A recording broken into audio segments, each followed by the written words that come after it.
इसका नाम भागवत क्यों पड़ा, इस प्रसंग पर हम सब चर्चा करेंगे। भागवत जी का परंपरा है, श्रीमन नारायण प्रभु ने सृष्टि के पूर्व में पितामह ब्रह्मा को 4 श्लोकों में यह कथा सुनाई, जिसे हम चतुश्लोकी भागवत के रूप में जानते हैं। बीज छोटा सा होता है और उसमें से विशाल वृक्ष उत्पन्न होते हैं। उसी प्रकार पितामह ब्रह्मा को भगवान श्रीमन नारायण प्रभु ने बीज रूप में ही यह कथा सुनाई।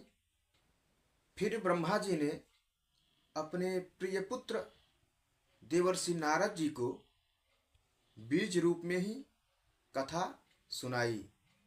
तत्पश्चात देवर्षि नारद जी ने बीज रूप में ही व्यास जी को यह कथा सुनाई।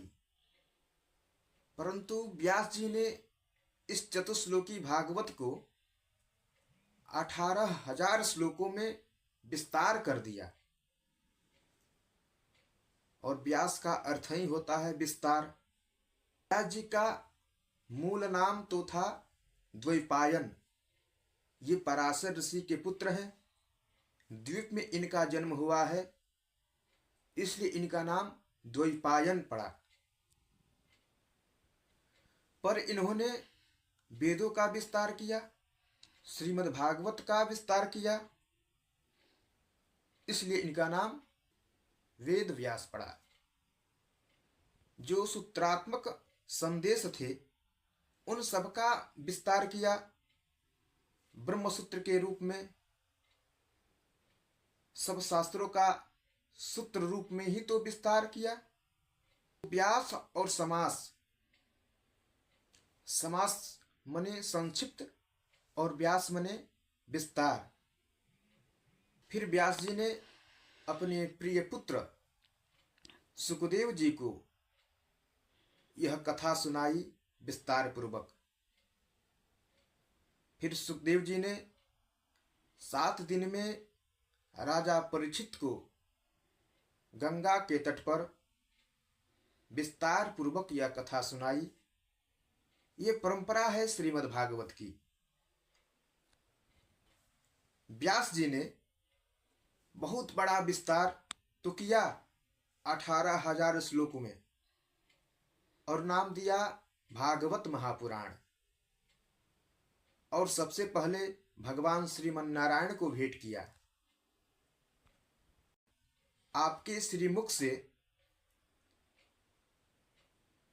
चतुश्लोकी भागवत जो सूत्र रूप में परिणित हुई, उसे मैंने विस्तार देने का प्रयास किया है। आप भी अपना दृष्टिपात करके आशीर्वाद प्रदान करें। जैसे गोमुख से निकली हुई गंगा समुद्र तट पहुँचते पहुँचते कितना बड़ा विस्तार हो जाता है। आप कभी गंगा सागर में जाकर के देखें तो गंगा जी भी सागर के समान दिखाई पड़ती हैं, सागर के समान सदृश हो जाती हैं। उसी प्रकार आपके श्रीमुख से जो चतुश्लोकी भागवत सूत्र रूप में परिणित हुई थी, उसे मैंने विस्तार देने का प्रयास किया है। अपना दृष्टिपात करके आशीर्वाद प्रदान करें। श्रीमन नारायण ने कहा, इस ग्रंथ का नाम क्या दिए हो? व्यास जी ने कहा, भागवत। भागवत का अर्थ क्या होता है? भगवता प्रोक्तम भागवतम। भगवान की श्रीमुख से निकली हुई जो दिव्य वाणी है, उसी का नाम भागवत है। भगवान ने इस ग्रंथ को प्रसन्नता पूर्वक आशीर्वाद प्रदान किया। पास में बैठी थी महालक्ष्मी जी। लक्ष्मी जी से व्यास जी ने कहा, माता जी आप चुप क्यों पड़ी हैं? आप भी इस ग्रंथ को अपना आशीर्वाद दीजिए। लक्ष्मी जी ने कहा, भगवान का ग्रंथ है, भगवान ने आशीर्वाद दिया, मेरा तो कहीं नाम ही नहीं, तो मैं क्यों आशीर्वाद दूं। व्यास जी ने कहा, माता जी, भागवत का यह भी अर्थ होता है, भगवत्या प्रोक्तम भागवतम, भगवती के मुख से जो दिव्य वाणी है उसी का नाम भागवत है। लक्ष्मी जी ने कहा, देखिए महाराज, ये व्याकरण के द्वारा आपने शब्दों को तोड़ मरोड़ करके बनाया है, हमारा नाम तो स्पष्ट रूप से होना चाहिए, तब मैं अपना आशीर्वाद प्रदान करूंगी। व्यास जी ने कहा, ठीक है माता जी, आपका स्पष्ट रूप से नाम कर दिया जाता है।